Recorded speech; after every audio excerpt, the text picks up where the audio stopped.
Friends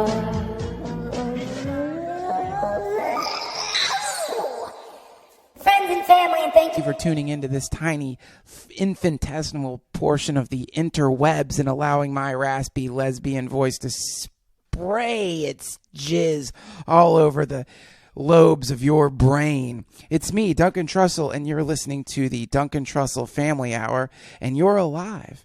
You did it. You're the head of a DNA snake that traces its way all the way back through time to the orgasm of your proto-hominid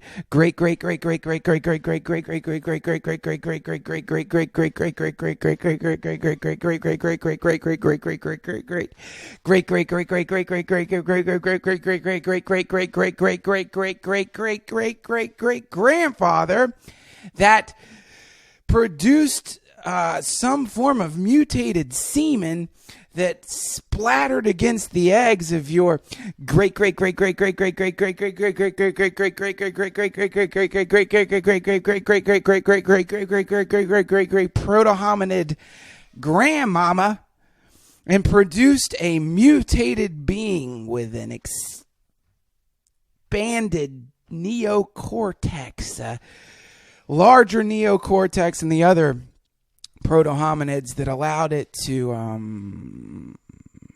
talk, and eventually allowed it to build Zoom R16 recorder interfaces, which allowed people like me to create podcasts. You're that DNA snake, and your body is punctuated by the orgasms of so many of your ancestors. This hot potato, this DNA hot potato gets transmitted via orgasm. And that's pretty cool. If you ask me, that's a wink from God or the super creator or the aliens that created us saying it ain't that bad. The only way this fucking thing keeps rolling is through the best feeling that there is. Negative people will tell you the orgasm is just a lure that the DNA uses to try to keep itself extending through time. But I think it's a little signature that the Supreme Creator put on the specific life forms that exist on this planet. Most life on this planet has something to do with orgasm. We don't know if flowers come.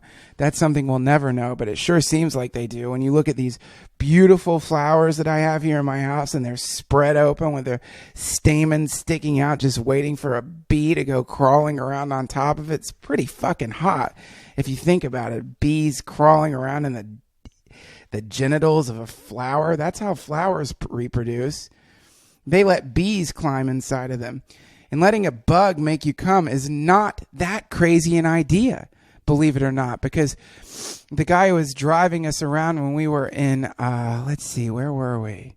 When I was in Atlanta when I was performing in Atlanta with Rogan, the guy driving us around told me one of the most fascinating and horrifying things that I have ever heard in my life, which is that when he was in Vietnam, his friend told him, you know, you're not going to get laid a lot in Vietnam. It just doesn't happen.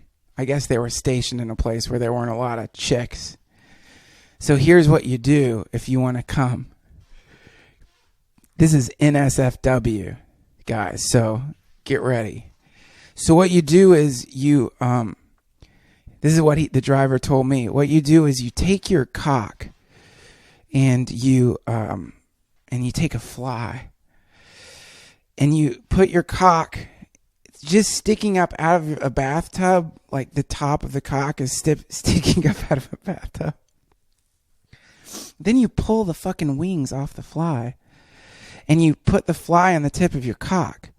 And then I guess you kind of like start humping up and down, almost getting the fly towards the water. And because the fly is desperately trying to survive, it'll start running circles around the tip of your cock, and this will make you come. So, there's some advice to all of our brothers overseas. If you feel like fucking a fly, there's how you do it, you sadistic sons of bitches. See, the specific part of the multiverse we live in is surrounded by so many parallel versions of the multiverse where the experience of these beings is one of absolute H.P. Lovecraft style hell. because there was a flying being that existed in Vietnam that was just flying around. Who knows what its life was? Who knows? Maybe it was delivering a message to Lord Mithranex, the king of the flies. Maybe it had some maybe it was carrying a little bit of Vietnamese cow shit to its girlfriend as a gift. Who knows what that fly was doing? But that fly crossed paths with a man who was horny. And that, to the fly, it just looked like some giant, some huge, hairless monkey thing, probably wearing fatigues. Maybe the fly thought it was some kind of mutated tree because it was covered in camouflage. Who knows? But that fly flew too close to the giant. And the giant grabbed the fly and ripped its wings off and put it on its enormous mushroom-shaped dick. It's a death. If that happened to us, you would go insane.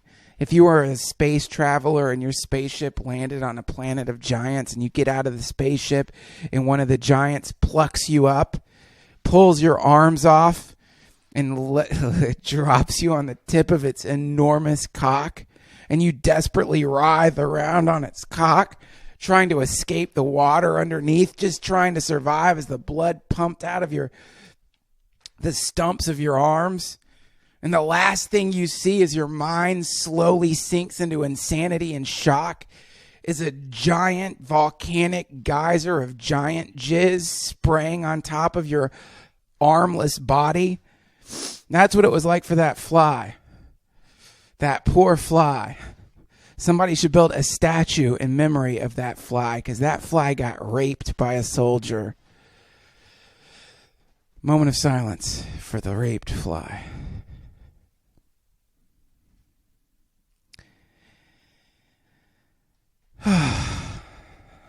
It doesn't all have to be that bad. Some of it's incredibly good. We're so lucky to be alive. We're so lucky that our forefathers, our ancestors, had the courage to have an orgasm during the Dark Ages. Do you know the guts it takes to come during medieval times? Do you know how hard it must have been to have an orgasm during the Dark Ages? These people didn't know about. They barely knew that you should bathe. Maybe they took two baths a year. Women didn't trim their vaginas back then. There was no grooming of the pussy. Grooming your pussy meant clearing the fleas and the lice away long enough so that your lover could stick his festering plague cock in there long enough to get some of that plague-ridden jizz inside of you. And it was pretty much a death sentence. It was like playing Russian roulette every time you got that medieval jizz inside of you, because something like 1 out of 4 women who got pregnant back then just hemorrhaged to death once the baby came splattering out of their flea-covered pussies.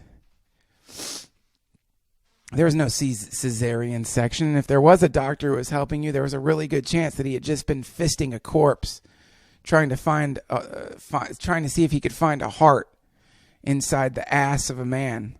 People in the Dark Ages barely understood anatomy because there was they weren't allowed to amputate. They weren't allowed to operate on people. So they had these weird ideas about how the body worked. So once you gave birth to your medieval baby that was probably going to get eaten by a giant rat and started bleeding out because the thing's head was too big, and you were a malnourished human who'd only been eating rancid jerky and a few glasses of stagnant water a day, and you were 5, maybe 4'8", because you were so malnourished that your body hadn't grown to the right height, and your vagina wasn't elastic enough to create a baby. And as you were bleeding out, a doctor would come wearing a stork mask with his hands covered in corpse shit and look at and touch your vagina and just infect you with all kinds of diseases and viruses, and you die an incredibly painful, horrible death. So, a moment of silence for that poor corpse-infected vagina of our great-great-great-great-great-great-great-great-great-grandmother. She had the guts to fuck in the Dark Ages, and that takes a lot of guts. It's just one segment on the great genetic snake that stretches all the way to now, to this moment now. You did it. Your DNA made it through cave bear attacks, plagues, witch burnings, fascist dictatorships, nuclear bombs, Klan rallies, slavery, the oppression of women, and God knows what else to get you here right now at this very moment. The very tip of the crest of the genetic wave that is humanity. And thank you so much for taking the time to listen to this podcast instead of running out in the world and screaming in joy that you made it. You did it. You're here. This could be it. This could be the generation where science figures out how to double the human lifespan. And during that time when the human lifespan is doubled, there could be infinite numbers of discoveries that triple or quadruple the human lifespan, allowing us to live forever, if that's what you want. And it won't be a bad life either. It'll be a life with augmented reality sandboxes. Well, if that doesn't make sense, go to the website, duncantrussell.com, and check out augmented reality sandboxes, something I'm currently obsessed with, where they project terrain on sandboxes and you put your finger through the sand and water goes or virtual water goes running through. It's incredible where we're headed, is what I'm saying. And we owe it all to a series of orgasms had by people in some of the most treacherous times in human history. So give it up for them. And give it up for people who have the guts to fuck flies. And give it up for yourself. Because you did it. You're here. You're alive. And you don't have to spend the rest of the day wasting your time. You don't have to spend the rest of the day being beaten down by society. If your ancestors had the guts to fuck when their entire body smelled like a bag of diapers, then you should have the guts to get off your ass and go for a jog. Get off your ass and go to the gym. Work out. Clean your house. Comb your hair. Wash your beard. Wash your underarms. There's no excuse for you to smell like a medieval peasant sex when you live in the most advanced time in all of human history. Get clean. Wash your clothes. Stop procrastinating. And most importantly, find someone sweet and come inside of them. But make sure they're on their on a pill, on any pill. Make sure they took a pill, vitamin, whatever. Just do it. If you want to keep the snake going, keep it going. Don't listen to these people who tell you not to have a baby. If you want to have a kid, have a kid. There's nothing to be ashamed of. If you want to doom a being to death, doom a being to death. If you want to take the karma on for creating a being that's going to plummet into oblivion, do it. If that's your desire. But do it because you want to do it. Don't do it because you forgot to bring condoms to the beach. And that's my public service announcement. And congratulations to President Obama for coming out and saying that he thinks gay people should get married. And I know it's probably some form of political maneuvering, but he still fucking did it. Okay, good job, Obama. Now send him a letter and tell him to stop arresting farmers, and we'll be set. All right, everybody, we've got a incredible podcast for you today. I'm really quite excited about putting it up. But first, some business. Are you one of those people who has skin so sensitive that if you put on a Hanes cotton t-shirt, your entire body breaks out in festering blisters and boils?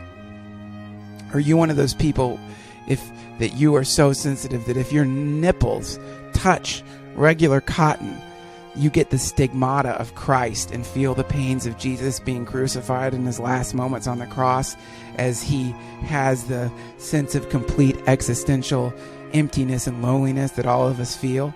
Do cotton shirts make you feel like you're living in no exit? Because they're rough and hard. It's like sandpaper. Does it make you feel like you just brushed up against a gigantic, burr-covered, thousand-eyed alien beast with pincers that breathes fire and has within its stomach 1,000 virgin women slowly boiling in its stomach acids?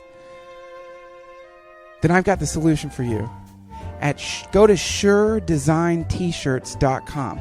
SureDesignT-shirts.com is a t-shirt company that had to leave the United States because their t-shirts are so comfortable that they get you high. Wearing one of these t-shirts is equivalent to taking 3 Valium. If you wear these t-shirts and drink too much, you could go the way of Jim Morrison. They're so soft.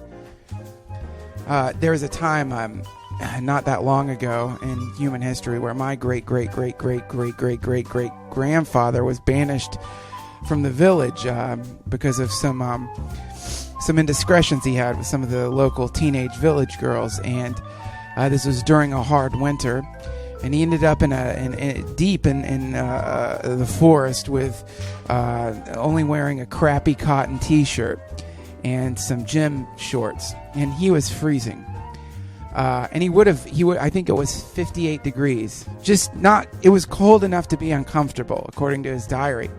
And wandering out of the woods, he saw a unicorn.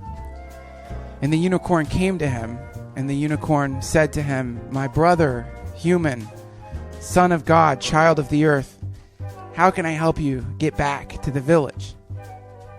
My grandfather pulled out his sword and gutted the unicorn, skinned the unicorn, and wore the soft, luxurious pelt of the unicorn in place of that awful cotton shirt that he was wearing. And according to my great-great-great-great-great-great-great-great-great-great-great-great-great-great-great-great-great-great-grandfather's journal, there was nothing that felt so soft. There was nothing that felt so good, and there was nothing that took away the cold pain of that awful forest. Well, now there is something that's as soft as the pelt of a unicorn, because these short design t-shirts are not only made of unicorn pelts, they're made of baby unicorn pelts. In fact, the fetuses of unicorns is what these are made of. It's a big problem in Thailand. The unicorns out there are horny as fuck, and they constantly fuck, and they get pregnant, and they get a lot of trouble. They get on drugs. There's a lot of unicorn abortion clinics in Thailand where these unicorns have to go in there because they're sluts, and they get the babies cut out of them. And the sacs of unicorn embryos, some of them still twitching and alive, desperately trying to grant wishes and summon fairies to come to their aid. These bags are taken to the Shore Design T-shirt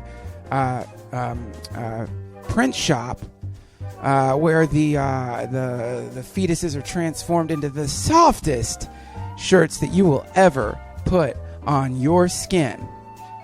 So go to suredesigntshirts.com, and if you put my name in, you get 10% off. They also have badass designs. They're incredible. So go there. Don't be a fool. Don't make the mistake of not going to suredesigntshirts.com and putting my name in there, because if you do, from what I've heard, your brain will explode.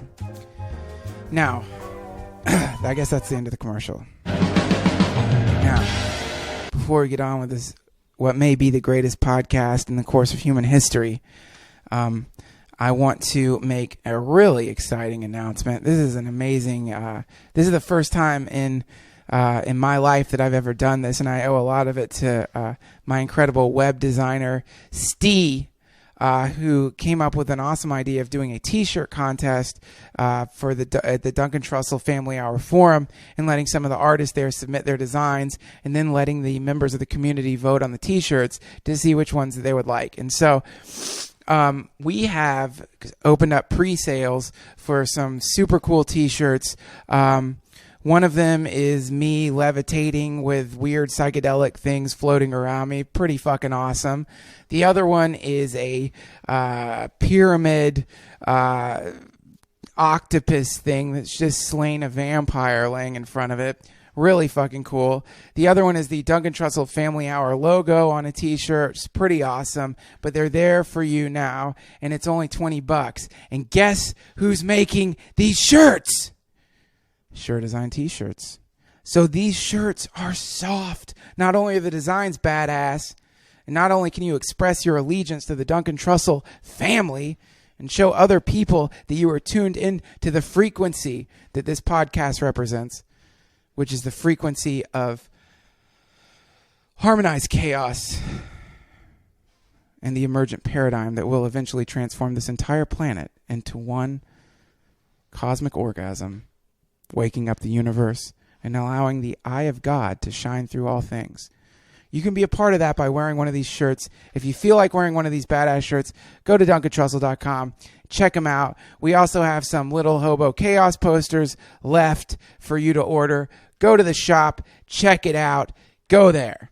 Now, for the podcast. Today's guest, he is a brilliant comedian. He's whenever I'm on, I'm always happy when he's on a show that I'm on because he's so fucking fun to watch. He's his as an example, I'll give one of my favorite character pieces that I've ever seen a comedian do. This Eddie Pepitone does, and what he does is he plays they make this announcement that the Make-A-Wish Foundation is letting this kid with cancer come out and do stand-up comedy because that's his last wish. And Eddie Pepitone comes out in a wheelchair, and it just turns into the most vile insult comedian ever. The kid's like an awful insult comic and just starts insulting the audience in the most awful ways. And it's super fucking funny. It's so funny that I've thought of it many, many times since the time I got to see it. And his stand-up is stellar and incredible. And he also happens to be a modern-day mystic and an all-around super cool guy. So everybody, please open your third eyes and turn them in the direction of Eddie Pepitone's divine and perfect astral body and blast him with all the love rays that you can muster. The Duncan Trussell Family Hour now welcomes Eddie Pepitone.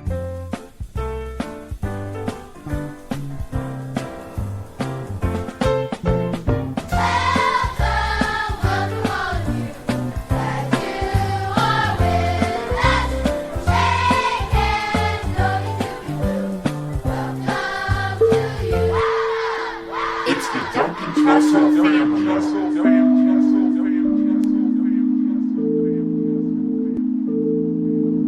Watching was very intense. We are here at the Duncan Trussell Family Hour with one of my favorite comedians of all time, Eddie Pepitone. Hello.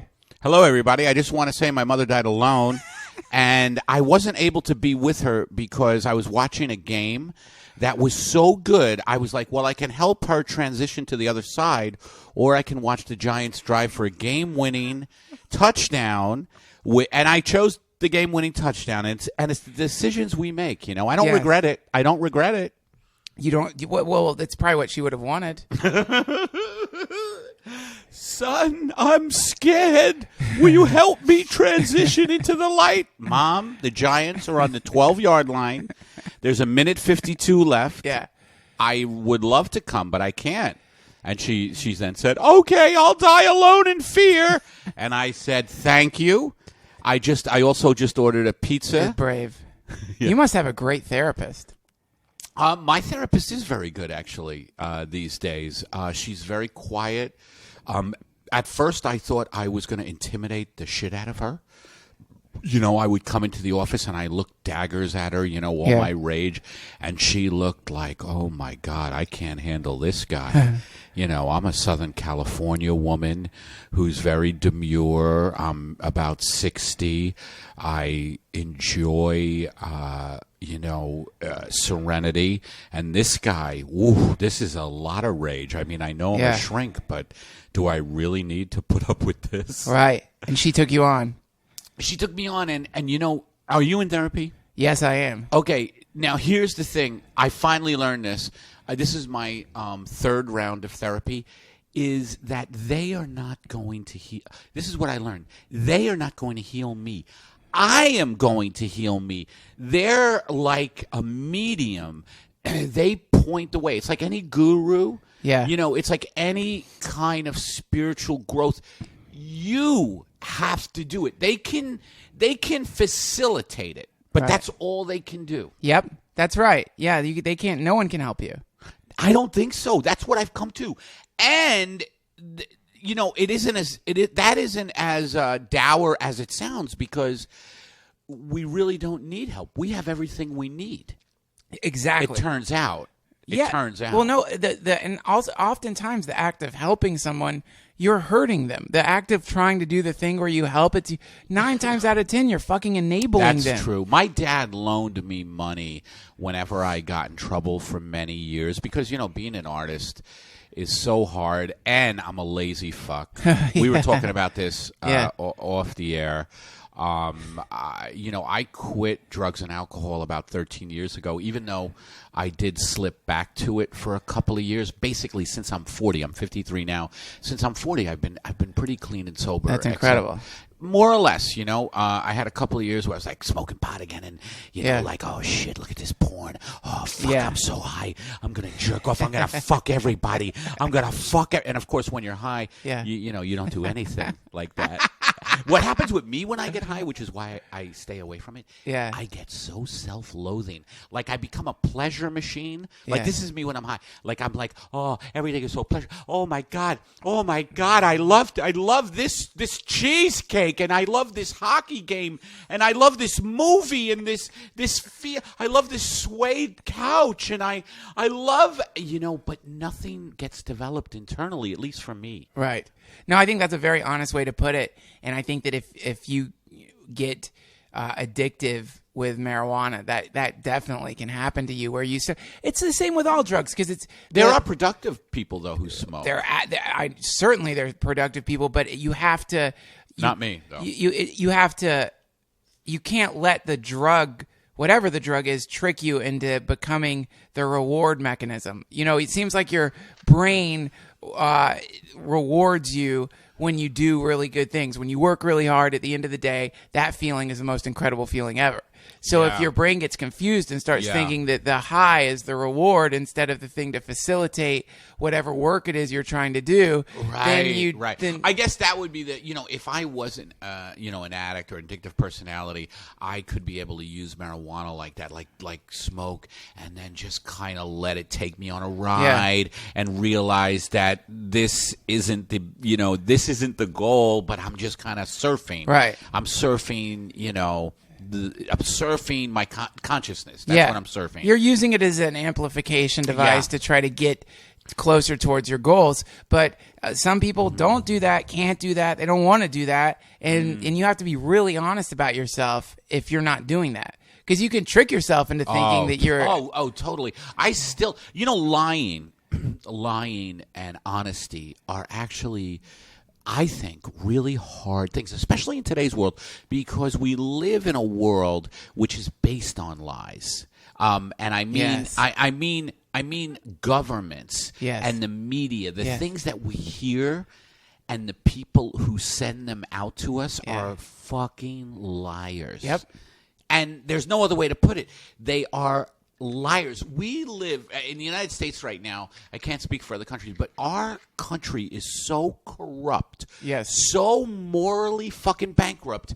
And I don't mean there's people, you go house to house down this block, I'm sure there's some honest people, but the people who govern, the people in power, the corporate control, those people, the big families who run everything, they just fucking lie to control, and then we believe the lies. And I don't know how I got started on this. Well, no, I know, because you're talking about lying to yourself. You're talking about the state of consciousness where you're lying to yourself as an addict and pretending that you're not an addict, or you're trying to... And it's easy to lie to yourself in today's world where... these huge lies are perpetrated. Like, just to give you an example, the society we live in, the capitalist society, one of the big lies that they perpetrate, or maybe the biggest lies, is that you need all kinds of products to make yourself feel better. Like everything. You need a new car, and then once that car gets old, you need another new fucking car. And you need, there's 100 different types of cereals that you can buy, and if you get the Count Chocula and not, but maybe you want the Captain Crunch or the fucking the granola with the berries and the sliced almonds, maybe that'll do the trick. Like every product, the razor, the first razor pulls it back, but did you know the second razor kind of gets it, but then now we added a third fucking razor, and it's so sick. Well, it's a confusion people have about happiness, and it's a confusion that corporations exploit. They recognize it and they exploit it to the highest degree possible by trying to hypnotize humans into thinking that they need these things. And it is and it is all based on lies. That's the thing when you watch TV and you realize, okay, I'm watching TV. I'm watching people on TV in whatever the show is I like act like people. I'm watching actors act like people to sell products that don't really do anything to help you at all. So the whole thing is like all trickery from most TV. And then it creates this just fucking bizarre world of illusion. Yeah. Like you turn off the TV and then you're like, okay, where am I? Like, you ever get that feeling like when you really get into, television, like just television really is the great hypnotizer and corporate fucking feed bag. Yep. It's a feed bag. They put it's the big feed bag that they put on people. Yeah. You know? And it's hilarious when you this is where it gets really, really fascinating to me so you've got this corporate feed bag that's basically selling pharmaceuticals to people by creating illnesses that maybe don't even exist. You know, in other countries, it's illegal for pharmaceutical companies to advertise. Did you know that? That's amazing. Yeah, in some countries you can't do that. They can't advertise. You can't. People aren't. That's amazing. I mean, it's such the opposite here. Like, are you feeling lonely? Of course, I'm feeling lonely. I'm a human fucking being. We all feel lonely. But it's also. Are you feeling tired? How about? Are you? Is your primary antidepressant not working? It's like they're trying to climb on the back of another antidepressant. Are you getting tremors from Levitra? Like, it's shit to fix the stuff that the first thing did. Yes. Oh, that's the best. When medications can create other shit. So you piggyback on shit. And then the lawyers, I love watching ads too where it's like, have you taken Levitra? Well, the law and are you experiencing psoriasis of the ass?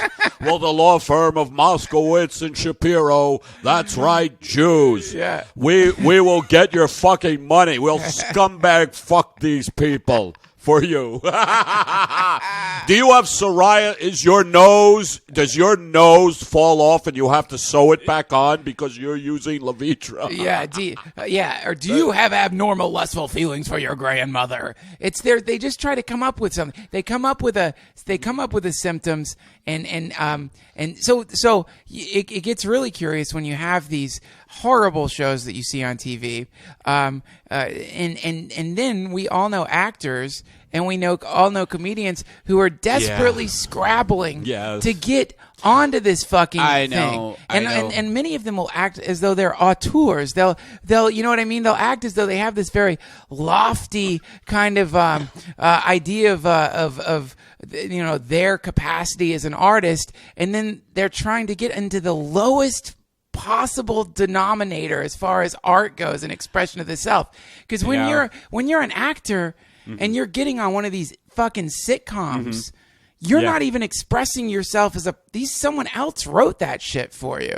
You're not even, you're reading lines that were written by someone in a room where they were being monitored by a network that had to run those lines through censors who have to make sure that the lines that they're running through aren't going to upset the people manufacturing Levitra. Right, I hear you. You know, from the actor point of view, and I am one, and I've been on sitcoms, and one of the things, man, first of all, you need money. Oh, can I stop you there for a second? Yeah. My little indulgent thing against actors. I have been to over 300,000 commercial auditions. I will not audition for commercials anymore. Thank fucking God. So I finally drew the line there. That's beautiful. I just want to say I am as guilty as anyone else. I didn't mean to come off as though No, not at all. I mean, I hear you on that. In fact, man. you are an actor in the sense that you can act. I'm not an actor. I can't act. I'm a shitty actor. I think you can. Oh, no. I think we all do things well. You know, we all do certain things well. Like I love the thing you do. I'm looking at like a doll head right now as we're doing Little this. Hobo. Little Hobo. Yeah. And you do like this insane character. So funny, but what kind of sitcom is going to have that? Like None. what kind of Little Hobo sitcom is there going to be? Well, You know no, what I mean? but this is why I think we're existing in a really exciting time period because what's happened is up until a few years ago, the only way that you had access to the distribution mechanism to get your art or your comedy out into the world was by going through the network system, which is a pyramid-shaped system with someone at the top who's the tastemaker of the world who decides, okay, yeah, we're going to give this kid a shot. And they bring people in and they put them into the fame machine and they make them famous. And then after a while, that person fades away and they bring a new person in. That's what I hate about that fame machine is that they always, and I guess because I'm 53 or whatever, but they always, the demographic is always this moronic 17 through 34 demographic. Just fucking idiots. You're an idiot until you're 35. You know what I mean? I'm serious. Like, if you're out there and you're 25 and you're listening, just know that you're a fucking moron. No, I'm kidding. No, but I'm not kidding. That much. Like there are, you just don't fucking, like, they cater to people's, puerile fucking, right. That demographic, and so they always have someone really young and cute, and it has nothing to do with anything. Fucking anything. It's just like and I'm sure, and there are good shows that I miss out on. Like, someone told me this new HBO show called Girls is actually good. HBO puts out good stuff. They do put out good stuff, but I saw the poster and I was just like, just young, cute girls again. Fuck you. Yeah, fuck you. off. Fuck you. Yeah. Also, and the other thing, man, here's another thing that's not that fair to say, but I do think it's true. When you hire certain actors, particularly young, cute girls, to play the part of whatever the thing is you're wanting to do, a lot of very physically attractive people haven't had... this is such an unfair thing to say. I haven't gone through a lot in their lives because the world comes to them because of their looks. I would think that's pretty true. It's pretty true, not for everyone, because some of those beautiful people got fucked in the mouth by their uncle for 5 years straight in some cabin, and it scrambled them enough so that they experience them. Right. But it is a broad generalization. You end up in I don't know what it would be like. I have no idea what it would be like to be a beautiful girl, but I can imagine what it would be like. And I don't think it's necessarily that great in the sense that you're walking through the streets and you're always feeling like guys are looking at you. You always have to be on guard, yes. right? Yeah, you always know. You always feel like you're kind of being tricked. Like when a guy's talking to you or people around you, there's always this thing underneath it where most guys that are around you. That's true. So let me reverse now what I'm saying about beautiful young girls. They have it tougher than anybody. Yeah, no, they don't. No, they fucking don't. I guess it really totally. Oh, is everybody trying to fuck you? I'm so sorry. Go take a hot bath. Get your feet rubbed by one of your man boys. You lucky sons of bitches. You should be happy. There's nothing more depressing to me than a miserable hot girl. It's like, seriously? You fucking were born miserable. A miserable when hot she's girl. Miserable. Oh, the world's so awful. Look at you. God threw you down into the greatest spacesuit of all time. You have the ultimate fucking hypnotic power. You could combine that by just study philosophy for a month, and you could conquer the entire planet. You could be Cleopatra. Yeah. Yeah. Yes. It's like so, but that doesn't often happen because we end up. And by the way, listen. If I had been born as a symmetrical human and didn't have to create like an ulterior tail feather to hook up with girls, which for me is comedy, which is for many of us is being funny, then I would have gone the easy way too. But humans tend to go the easy way. Yeah, that's true too. Like, can I take this out? Yes, please. That's true too. And I have to be grateful for being born into this spacesuit, as you call it. Yeah. You know what I mean? Because developing a sense of humor is such a gift, I think. Because what a fucking absurd, insane world this is. And the people who don't have developed senses of humor, I actually have an elitism. My elitism and my snobbery centers around humor. Like when I see people who don't get certain things, like don't have the acumen to get intense, deep humor. I'm like, you poor fuck. Right. You poor fuck. How do you go through life just taking everything like, oh, look at that beautiful bird, Dan. That's a beautiful bird, isn't it? Well, I guess I'm going to die for sponges. This is just somebody in Greece. I'm going to die for sponges today. And then after that, I'm going to cook red snapper. Yeah. And, life has a dull patina to it. Because I have no sense of humor. This is the sponge diver with not much of a sense of humor. Yeah, it's true though. You do run into those people who they get around you and you're kind of this like unique thing because you're funny, but they don't really trust you. You're just like some kind of tumbleweed clown that comes into their perception for a second. Yeah, right. They don't really get it. Tumbleweed clown. That's funny. You're weird. What a weird. He's a little unique. Yes. You're a little unique, aren't you? Oh, this fella here, he doesn't fit in with my sponge diving and my red snapper in the evening. He certainly has a take that's interesting on things to an extent, but I think he takes it too damn far. He takes it a little too far. He's a unique character, but he does go too far. Do you think comedy and having an unending sense of humor leads to nihilism? Do you know what I mean by that? Yeah, sure, I do.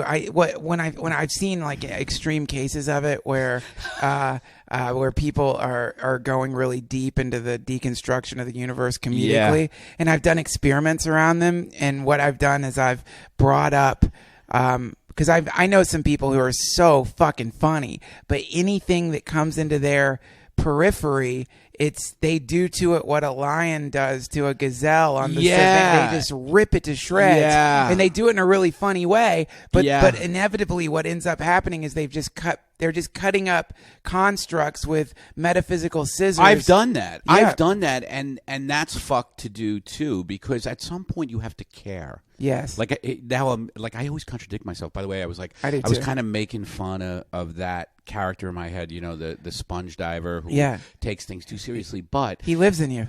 All these people live. Yeah. Everything lives in us. Yes. Every fucking thing lives in us. That's right. So it's interesting because I go around hating things. In my bad days, I go around hating things.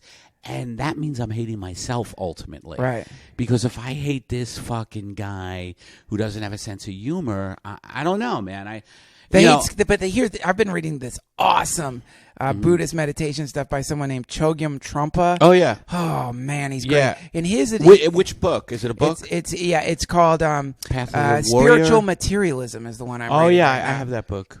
Well, he talks about this idea of like, instead of trying to reject the hate or trying to get to the part of yourself when you're feeling the hate, you're bad. When you're feeling the spiritual sweet thing, you're good. His thing is, no. It's all part of the same spectrum. And when you land on the spectrum of hate, don't worry about it. When you're hating the fucking boring, dumb sponge diver, that's fun. That's okay. You get to be in that place. But if you get in the situation where you're always trying to bounce from the hate into the holy, when you're always trying to clamber out of the hate into the holy place, you're just doing drugs. You're just trying to alter your mood state or your feeling state to fit the way you think spirituality should be, to fit the way you think it means if you're an advanced being. Dude, I am just scratching the surface of what it means to be an enlightened person, right? And like you're talking about it, okay, so if you hate someone, don't fucking judge it. Like judgment is a huge thing. Now you have to have judgment and discernment to get along in life, but if you judge yourself, criticize yourself all the time, then you don't let yourself go through this process. Right. You know what I mean? Like, okay, I'm hating now. I'm hating, but I'm hating, I'm just hating in my mind. I'm not, you don't want to actively yell, hey, you fucking sponge diving fuck. Like, you don't want to hurt anybody. I do want to yell that one day. I hope I get to yell that one day. Do you have a big sponge diver population that listens to this podcast? Like, is there a demographic here? But imagine, podcasts have become so specific. It would be hilarious if, like, welcome to Sponge Diving Podcast. Today we are talking to Nikos, who found great sponge. Listen to me.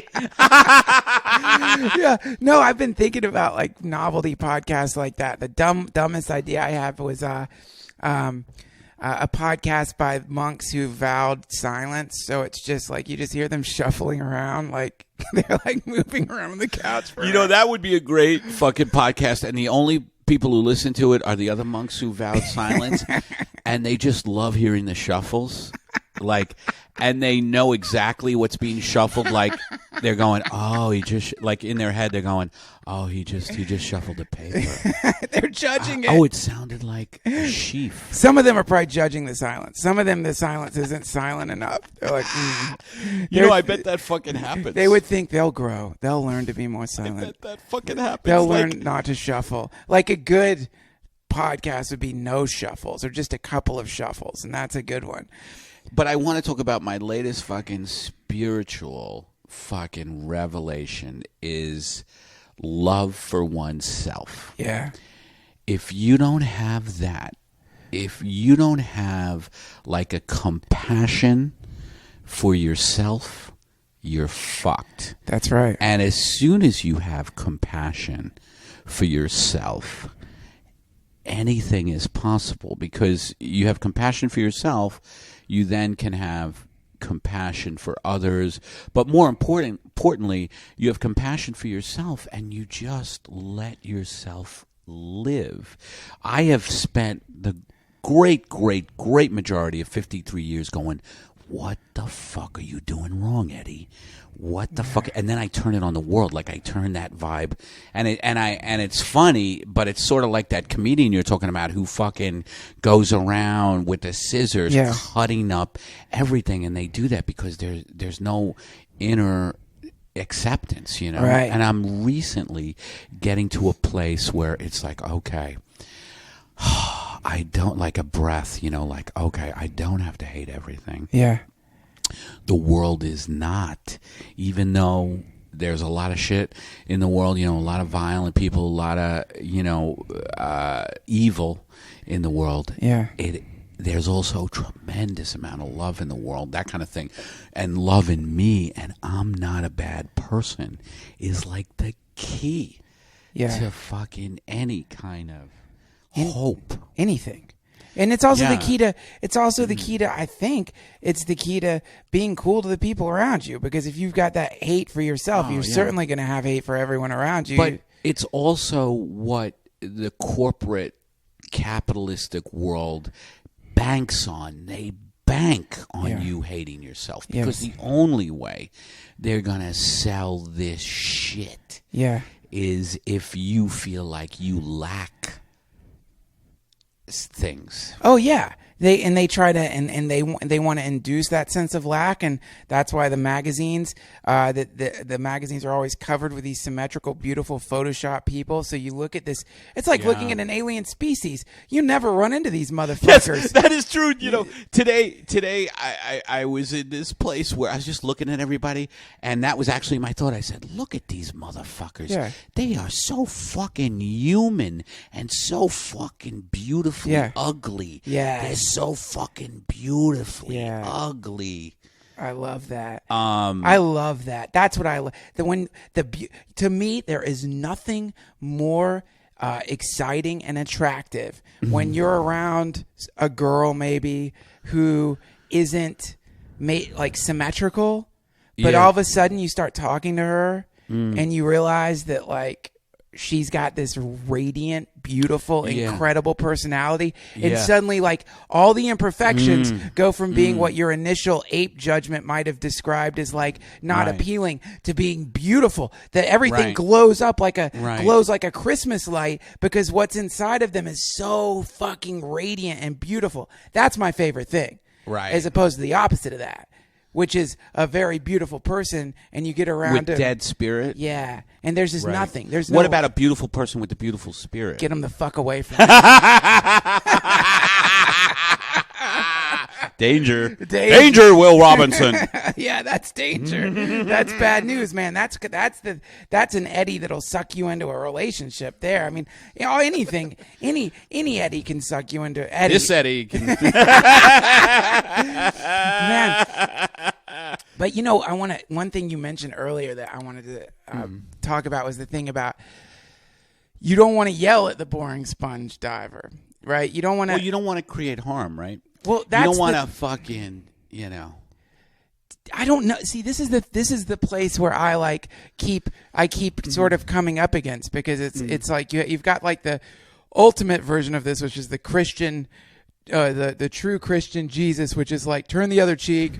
Mm-hmm. If your enemy wants you, like carry your enemy's coat, get nailed to the fucking cross, don't fight back, die in the name of love. That's the ultimate example of that. But then in real life, sometimes I've noticed that I've had some great personal growth from people not being necessarily sweet to me. Oh, yeah. But being really honest. And, yeah, totally. And, like just not enabling. It's like some people want to avoid conflict so much that they pretend that they're being spiritual and empathetic. Right, I agree when with that. really it's like, no. This is something that needs to be addressed, and you're going to help this person a lot by letting them feel the fury of your anger. No, that's true too. It's not all the time. In fact, hopefully it doesn't happen more than a few times in your life. You have to get to that place. No, I had a guy tell me to go fuck myself the other day. Like really right to my face in a nasty way, and it twisted me out for almost a whole day. Yeah. But I felt like I really learned a lot from that shit. Right. I learned about my own anger because the reason he told me to go fuck myself is because I was telling him to go fuck himself. There you go. And I realized, well, if I do that to someone, it will have consequences. Yes, it will. Yes, it will. It's fucking. I've been calling it shit ping pong, where you're playing ping pong with a nice stinky ball of shit, and every time you knock it to whoever it is or the person, they knock it back. And the thing about the game of shit ping pong is quite often the ball of shit it gets bigger. Every time you return it, it keeps growing and growing and escalating. Yeah, this could have escalated, but we both kind of just separated. Right. But we both kind of put poison into each other and then left. It was like two tarantulas who stung each other and then split. And the poison didn't kill each. It was just enough poison to fuck each other up for a few hours. Brilliant. It's the fucking worst. And all day long people do that. All day long people go around stabbing each other with a little shot of poison. Yeah, but on my good days, like yesterday I had a really good day.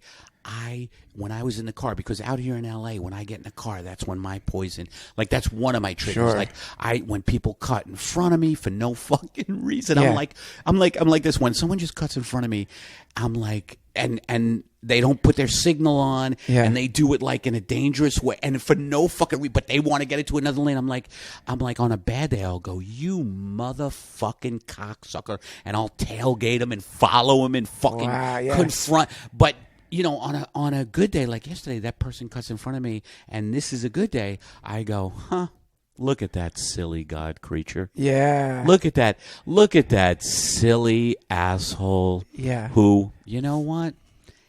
I'm not going to take it personally. You ever read The Four Agreements? Which is a great fucking book. And I haven't. One of the agreements, you've never read that one? Check that one out, The Four Agreements. I forget who wrote it, but one of the agreements, he goes, don't take anything personally.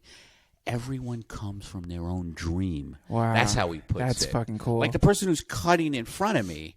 Yeah. It's not about me. Sure. But that's, that's on a good day. The good, exactly. That is the funny thing. I definitely ebb in and out of that the place of being where I'm not playing shit ping pong. It's like, but you've got this, I like to think about it like, okay, there's the Big Bang, right? The Big Bang happens, this enormous burst of energy, and this this thing that was some singularity begins to differentiate itself and continues to complexify and differentiate itself as this energy gets blasted out through time until finally it complexifies and harmonizes itself to the point where it becomes us. And all those bursts of negative energy are remnants of the Big Bang energy that's been kind of transformed into this shit that fucking makes us want to scream at somebody when they cut us off. So it's like, if you grab that energy and then you expand it by throwing it back at the person, then you're continuing this kind of chaotic catastrophe that's happening. But if you grab the energy and figure out a smart way to flip it around so that when you throw it back at the person, it comes back as something amazing. And you can't always do this. A lot of this is speculation, but sometimes you really can do it. It always involves not being fair. It always involves someone's going to do some shitty thing. You know, like one basic classic example is you go to a restaurant, you get awful service because the fucking woman's in a hurry, and your instinct is, I'm going to leave a shitty fucking tip and say something nasty to this person. Right.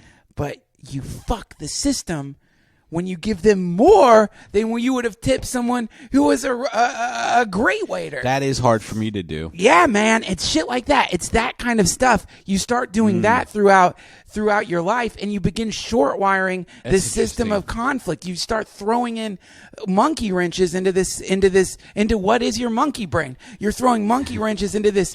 Do you think you could, another way of talking about it, do you think you could just say it's love? Like, because because the other day I was just thinking, it all comes down to love. Like, yes. And I know that's simplistic and everything, but like that is an energy. Like, if you could just focus your mind on love, it's like, I am not going to hate this person. Yeah. I am going to love this person. But again, it goes back to, do you have self-love? Do you have the ability to love yourself? And because I grew up in a very fucking dysfunctional family, and there was a lot of non-love. There was love, but there was a lot of bullshit. Yeah. And there was a lot of hate. Yes. There was a lot of hate. And so then I fucking incorporated, you know what I mean? Like, we get the hate. Yeah. We pick up the hate from our families, from our teachers, but you got to come out the other side of that and be love. And then you could go to a restaurant, get shitty service, and go, you know what?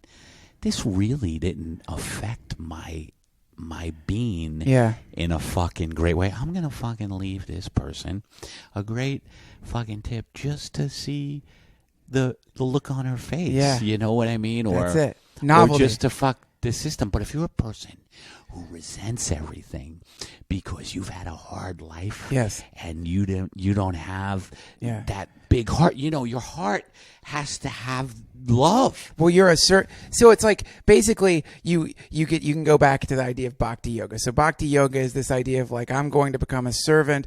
In the classic sense, I'm going to become a servant of God. That's what I'm going to be. I'm going to be a servant of love. Everything I do is going to be an act. That's a beautiful discipline. It's a beautiful ideal. Yeah. We're human, so will it, it's not going to be every day. But you can't base it on... It's a great ideal, right? It's an ideal, and you can't base it on feeling. And if you base the activity of serving other people on feeling...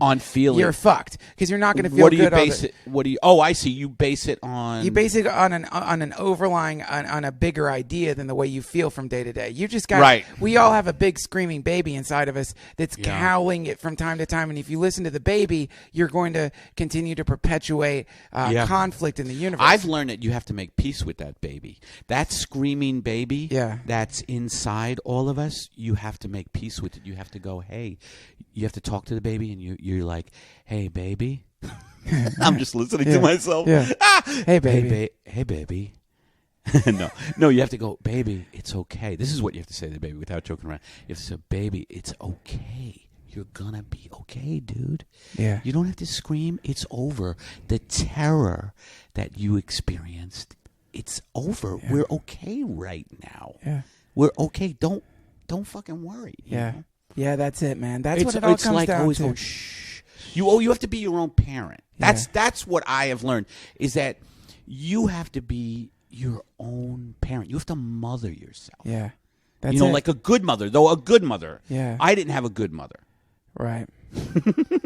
My mother was absent. Hey. My mother was a manic depressive bipolar. Oh, fuck. So I have to learn how to mother myself. Right. You know what I mean? That's crazy. That's why I'm a comedian too. Having a manic depressive mom. That's why I'm insane. Well, I've been an insane person. But you glow, Eddie. You've got a real positive sweetness about you that's so cool, man. And it's really amazing. Because I know that you work really hard on yourself, and so there's something so beautiful about when you see someone who's like earned it.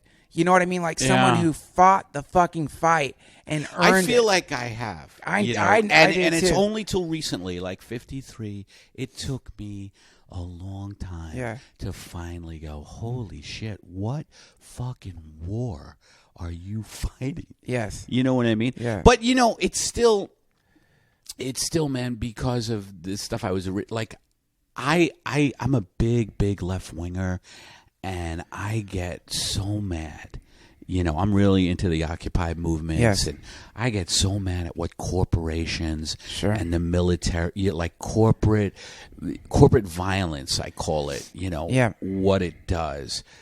But, you know, I don't want to walk around being fucking pissed off about it. Right. All the fucking time. Well, no, you can't. I mean, you like also to combat this thing is, this is something I've been thinking because there was a time in my life where, and especially when I was really disorganized and I was really lost and I was really deep in depression and really like using like taking pills and doing too many drugs and being really scrambled, what I would do is I would my attention would always get caught by anything having to do with the fall of society, the apocalypse, the conspiracy theories, the web of lies that the corporation sprays upon us. Now, I don't think you're coming to it from that place. I think you're coming to it from the place of someone who did a lot of work on themselves, and now you're ready to do something for your community. But I think, some people like me, what I would do is I would, instead of dealing with myself first, I would start dealing with my rage at the corporations. Me too. You know that. Me too. You know that thing. And oh, totally. But what I believe, because I do think about this, man, and I am so fucking pissed. It's so many different aspects of that entire pyramid-shaped corporate structure, the diffusion of responsibility, the BP oil spill, the environmental disasters that are happening. All of it freaks me out, and it gets me so fucking mad. But I have to compartmentalize that anger, and I have to think to myself, okay, how do we beat this? Because it ain't going to be by fucking marching anymore. And it's certainly, we don't have the weapons to do an overthrow of the powers that be. And even if we did, something else would encroach upon it. That kind of shit, I don't think it's going to work anymore. So what's a real solution? And I think the real solution is to make yourself as happy and prosperous as you can while being as generous as you possibly can to the people around you. And if everyone starts doing that and forming little collectives based on people succeeding, I think as that's groups, happening. Yeah, I do actually. too. Someone told me about Detroit. Did you hear about Detroit? It's what they call, what the fuck? There are food shortages in that city. Like I forget what the fuck the name of it is, but they're fucking starting to grow their own food out of necessity. Yeah, in Detroit. Yeah, that's you know great. what I mean? In these poor, and it's healthier. Of course, it's healthier. Yeah, they're growing. Man, the corporate food is poisonous, and I'm not even talking about the genetically modified shit. Who the fuck knows about that? But I'm talking about fast food, like that stuff, and how cruel it is to animals. Nobody ever fucking talks about that. Yeah, the cruelty to the factory farmed animals that make the food we eat. Yeah, I mean, that is just so brutal. Yeah, it's so fucking brutal, and it's just a reality that's taken for, hey, how you doing, Joe? Hey, it's just amazing to me. Yeah, it is. The violence that goes on right under our fucking noses, and it's like, whatever. Well, yeah, there it is. We exist in a universe, a perilous universe, a brutal dimension. Nature is always brutal. If you look, man, have you ever watched fucking like the way that I just saw this nature thing. Specials? I do. Yeah, or like like it was wolves. Yeah, the way the wolves hunt. They have right. They but separate they them. don't fucking do it like we do, where we institutionalize it and organize it and fucking. But if you gave wolves a frontal lobe, they fucking would. I guarantee they would. And I'm not. By by the way, I'm not justifying it. I don't want to. But they don't have one for a reason. They don't have a frontal lobe because there would be nothing worse than a fucking wolf slaughterhouse. I just saw a wolf yesterday here in L.A. It's supposed to be illegal, but someone was walking a part wolf dog, and it was amazing to see. It was just amazing to see. Like, it was not domestic. Like, you could see the part of it that wasn't domesticated. Yeah. You know. Oh, yeah. The So wild cool. thing. When you So see cool. that big internet video where the little girl is sitting in front of the lion cage. Did you see that? It's some little girl sitting in front of a lion cage at the zoo, and the lion goes up, looks at the little girl, and is just like slapping at the cage, just wanting to eat the little girl. Just wants to serious? devour the baby. Wants to devour the baby because it's wild. The fucking thing is wild. It's not based on our ethics system. It's not based on morality. This is one of my favorite things about the Chronicles of Narnia, where Aslan is. I don't know Narnia. Oh no. my God! It's C.S. Lewis's like Jesus. It's supposed to be about Jesus. Do you recommend the movie?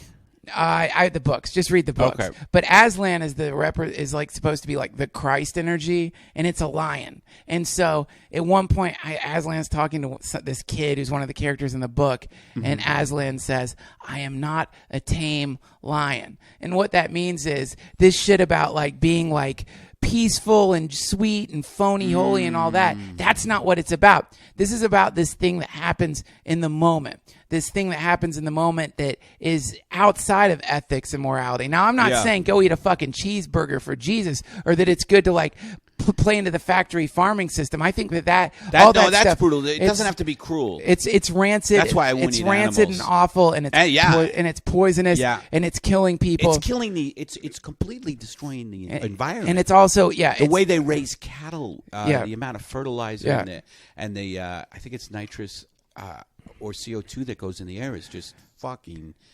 warming the planet. Yeah, it's why this planet will be covered in ocean. Well, let's hope. I mean, let's hope the oceans still. Let's hope it's not just plastic-filled oceans or whatever the thing is. But we've got to pull our fucking attention out of the macro and into the micro of our own personal lives. That's the thing. It's like instead of like, because I would get so caught up in this shit. In the macro. Oh my God. Well, it's easy to. I mean, especially the Federal Reserve. You turn into Alex Jones. You ever watch Alex Jones, InfoWars? You turn into these. You'll freak the fuck out because maybe it's true.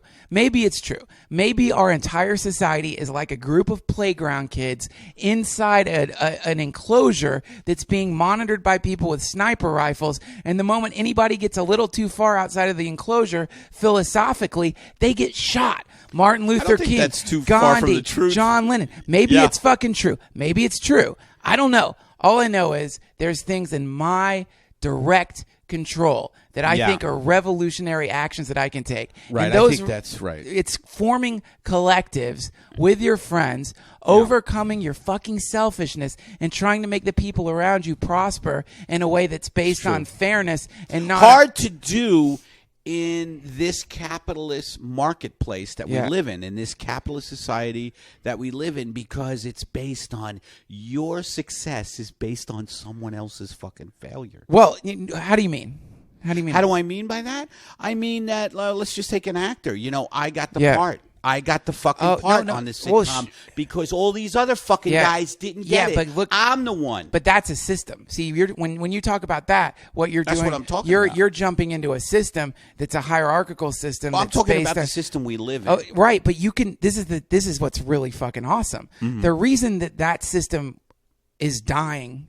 And the reason that system is going out of business, is going to eventually have to redefine itself, is because the only thing those motherfuckers had is access to distribution mechanisms and access to technology. Now we have access to the distribution mechanism. We have access to the technology. So what's coming down the pipes is collectives of artists and engineers getting together and shooting their own stuff and figuring out how to monetize it on their own. And these fucking podcasts are the precursors to that. This is the very first glimmer glimmering beginning You're right about of a new. that. And when you see fucking Gaffigan or goddamn Aziz or fucking Louis C.K. go and shoot their own fucking specials and make massive profits off of it that normally would have been absorbed by the reptilian suits that were exploiting them and only giving them a tiny piece of the pie. Every time that happens, that's a seismic tremor. Is that what they're doing now, by the way? Yeah, that's what they're doing, and it's incredibly profitable and it's lucrative to the point They where distribute it now through the net, period? yes, That's awesome. But the net is TV. The net is TV. Your TV's coming to you through the same fucking shit that the net's coming from anyway. So it's No, you're right. that's where things are going. But the old system, if you want to go, if you want to do that, if you want to go, if you want to take a little drive down to the San Fernando Valley and fucking tap dance for Satan, go ahead. Go do it. You should do it because if you're lucky and you get in there, great. If you're lucky and you get in there, great. You'll make some money. But you know what you should do with the money that you make? Yeah. Start making your own shit. No, I agree. You know what I mean? That's the agree. idea. Start making your own shit. We've got to figure out a way to You're right. join together outside right. the umbrella of the networks to create really strong, good content that we can put out there and figure You're out a right. way to make some money from it so that we can sustain Right. ourselves. And you Right. do it as a collective and you do it as a revolutionary because you want to overthrow and overcome and transmute all pyramid-shaped systems, all top-down hierarchical systems. We got to turn everything. You know, and the motherfuckers in power will scream at you socialism. Like that's their Sure. fucking Like, code that's word. bad. Yeah, like that's fucking bad. Boy, Yeah. does that fucking piss me You're, off, what are you, man. a socialist? Yeah, I am Yeah, a socialist, I am. you stupid fuck. That's what I want to say. I mean, I I am. you know, I don't know, man. I like people. I like Yeah, I Facebook. am a socialist. You got a fucking problem with that? I'm you a social fucking person. cunt. Yeah, I like humans. Does that fucking bother Oh you that I my like humans? God. You know what? I don't like to see fucking children hungry. Is that weird? Does that bother you that I don't like to see a fucking? You don't like to see children hungry? You're a fucking socialist. Yeah, suck my fucking dick, Motherfuckers. you motherfuckers. But we're not going to beat them. They're in power still. They're entrenched, Yeah, those motherfuckers. And you're right. What you said is beautiful, man, about the collectives and people doing that. And Many and collectives. People are doing that. They like are you doing said. it, and it's working. I mean, my friend Dustin just started his own podcast network called Feral Audio that's giving all the people on it a fair shake. They're not there. Everyone's getting their whatever money people are getting, they're giving a little cut to pay for the network. But like it's a collective of people coming together and using the synergy that the networks, all we have to do, what's really awesome about these fucking cocksucker corporations is they spent billions of dollars researching how to form a structure that generates a ton of money in an unfair way. All we have to do, we can reverse engineer corporations and look at them and be like, okay, what are they doing that's working? Well, one thing they're doing that's working is they have a synergy. Like on NBC, they'll advertise for their own shows on NBC. Right. So, okay, well then for a podcast network, why don't we advertise each other's own shows and try to like Yeah. Are you pump part of each a other? network? I'm part of Feral? Feral Audio. Yeah, Oh, I'm cool. part of Feral Audio. It just happened, but and I'm also gonna Rogan's starting his own little network too. And it's not like you can only be limited to one network. The whole point is we Right. find a group of like-minded, funny people. Yeah. We all get together, start producing. I mean, podcasts, the word is going to change for these things, but we start producing entertainment and we do it together and we help each other and we give each other as much help as we can to try to to create like a fair collective. That's the whole idea. Because these motherfuckers, man, they're giving the artists a tiny piece of the pie. It's unreal. And it's not just the goddamn networks, man. There's fucking theaters. There's theaters in LA that charge money for tickets at the door and do not reimburse the comics. And you know who I'm talking about. What yes, the fuck? yes. And there's That's bullshit, And there's too. fucking podcast networks that take money for donations and make the fucking people on the podcast networks advertise and don't give them a fucking fucking cent. They say that, oh, no, we're paying you with publicity. Right. It's You know? always publicity. The Yeah. comedy clubs do that too. Oh, you're being seen. Yeah. Fuck you. Yeah. How about this? How about the people how about you stop charging money at the door and let people pay you in publicity tickets? How about that, you motherfucker? I know, If it's so exactly. valuable, why don't you put some of that publicity in the bank? Exactly. Because that shit don't collect interest and it doesn't buy Exactly. food. And a lot of comedians are hungry and a lot of artists need to Yeah. fucking get a goddamn meal. And you like true. so. No, I it's get good. outraged. It's a good rant, and it's really where things need to go, man. Yeah. Because the corporate structure is basically destroying the world, and Yes. it will destroy it. I mean, Yeah. that's not an overstatement. It is literally destroying the world, and Yeah. it's killed billions of people Yeah. already. Yeah, but we can't beat it by attacking it.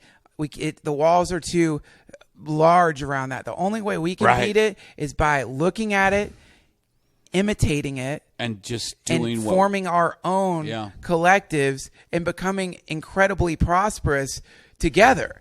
Because once that starts Right. happening, because this idea of like, when people think of socialism, they imagine a bunch of Russians sitting on the floor of a I shed know. eating a fucking potato.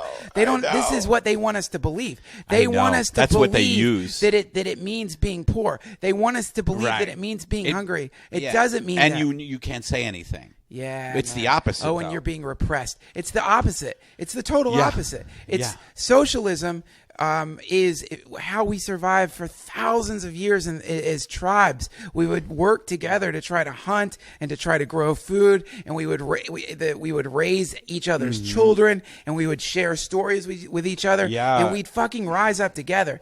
That's the idea, man, right? Totally. I think so, totally. The way people get isolated in this world, struggling to fucking work for these few companies. And they also think they're free in this country. And they're so not free. They have a fucking million cereals to choose from, but they have no health care.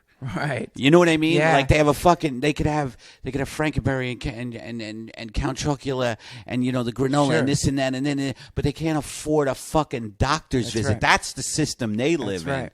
No, I don't have any health care, but I'm going to get this fucking bitchin' pair of sunglasses. Fuck yeah. And I'm getting a new app on my phone. Do you have a job? Nah, not right now. And the job I have to work about 70 hours a week. Yeah. And I get paid nothing. Yeah. See, we don't have to do that anymore. We have access to the technology. You know what you're talking about? You're talking about disengaging from man. the monster. Yeah.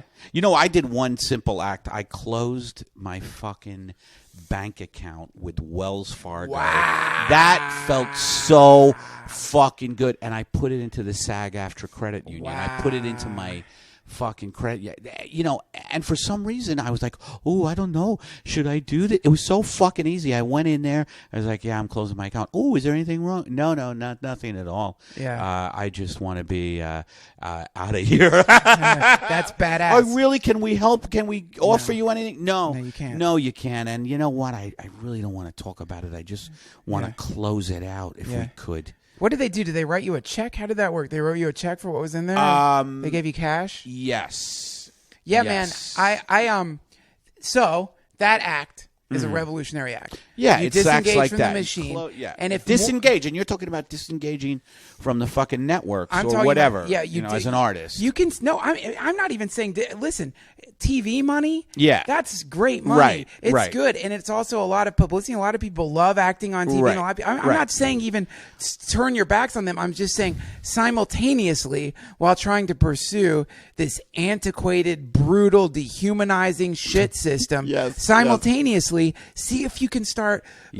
Simultaneously, right. Simultaneously start Right. working on becoming part of ethical collectives that are working together in whatever the pursuit is to make the individual members prosperous in a fair way. Start forming those or Right. joining them, Right. and then Now I could play devil's advocate because I'm sure what these fucks would say is, oh, you wait and see those ethical collectives. As soon as they have some power, they're going to turn evil too. Yeah. Like I could see Sure. them coming back at you. With yeah. Shit Oh like yeah. that. Oh yeah. They will. I mean that and you literally are playing devil's advocate because you're playing the advocate for people who, as you said, are destroying the planet. And they love to hiss and whisper about, oh, you'll see what happens. They're going to be in the rift. And turn it on. It's like, no, we're not going to fucking turn into you because we're learning. We're evolving. We're looking. We're watching you. We watched you for a long time. And we're starting to figure out how to fuck you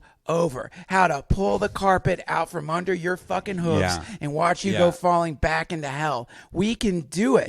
It's starting to happen. I'm just thinking of like like ABC, NBC, CBS, those putrid, and Fox. The four majors. Just their product is the same year after year. It's the same. Like there's a funny neighbor. Sure. Quirky. Funny in quotes, and there's the cute this and the cute that, and they talk about nothing, and nothing is connected to anything, and it's all just drivel, and they've been doing that for I don't know how long. They've been doing it for as long as they could hypnotize the people who are sedated and fucking sucking back those cheeseburgers. But it's not working as much anymore because people have access to better entertainment. The subscription-based services are better. HBO is fucking awesome. Game of Thrones is the shit. And also... Is Game of Thrones the shit? Oh, it's great. And there are some networks that aren't so bad. Fucking Walking Dead, man. That's a great show. AMC. There are some shows that are out there that are great. The cable shows are good. The point is, man... If you have a skill, if you have any kind of talent, if you have any kind of even a desire to give, you can fucking make it work, man. Because I'll tell you, those cunts made it work. If they made it work, you can make it work. Any of us can make it work. We just can't be greedy, man. Eddie, I know you got to go. It's Oh yeah. This went by quick. It went by quick. It went by really quick. How should we wrap it up? Well, I don't know. I don't know how to wrap it up, except I love what you were talking about. I mean, you just brought me lunch today from a place called Forage. And is that from locally grown stuff? Yeah, it's locally grown stuff. And I'll tell you, I didn't buy you lunch. You know who bought you lunch? The people who donate to this fucking podcast bought you lunch. People should donate, man, to the because that's when they're using their money to get the entertainment they want. Yeah, that's right. And by the way, this isn't some plea for donations because I like you don't have I really don't care. It doesn't matter. But what it lets me do is go to like a pretty nice place like Forge and just fucking splurge. Get that for Eddie, that for Eddie, that for Eddie, that for Eddie. That's really nice. And then and it's fucking awesome. But this is an example of like what I think what these new I don't know. Anyway, the way to close, one way I like people closing is like people listen to this, man, and the people who listen to this are really fucking are like seekers, and I love like people who have some spiritual insight to like give some advice or something that you've learned or something that these people can kind of assimilate and try out this week or for the next month or give them some kind of thing to do. Yeah. Well, fuck, man. There's so many things, but I've tried meditation. I've tried prayer. I'll tell you what I would tell your seekers. Get a book called I Am That by Maharaj Nisargadatta. I Am That, Maharaj Nisargadatta. That's what I'll tell your listeners to do. And that book just constantly blows my mind. I've been reading it now for about 15 years, and it's one of those books. It's called a spiritual classic, and it's by one of this guy is just, he's considered worldwide as to be one of the, he's dead now, but considered worldwide to have been one of the great spiritual masters, just a storekeeper. A storekeeper of a small shop in Bombay who was fucking enlightened. And this book, I Am That, is a compilation of questions and answers. Like seekers came from around the world, and he just talked about consciousness. And the book, I've been reading it for 15 years, and it's the type of book where every time you open it, you go, oh, that's what the fuck. Like it's layered.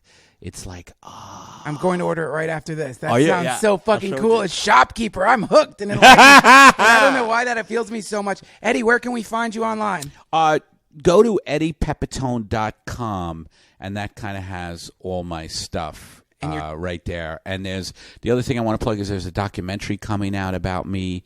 It should be released early September, something like that. It's called The Bitter Buddha. Steve Feinhardt's filmed me for over a period of like 4 months, and it's about my life and my stand-up, and it's called The Bitter Buddha, and look for that soon. Yeah, will you come back before when that comes out? Come back, and then definitely.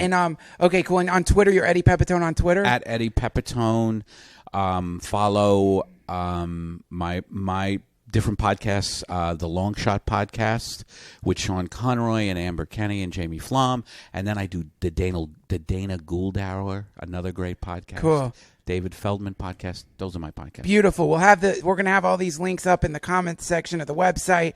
Thank you very much, Eddie. Thank you, Duncan. Beautiful. Thanks, man. Now enjoy small acts from the amazing Bob Marley album. Now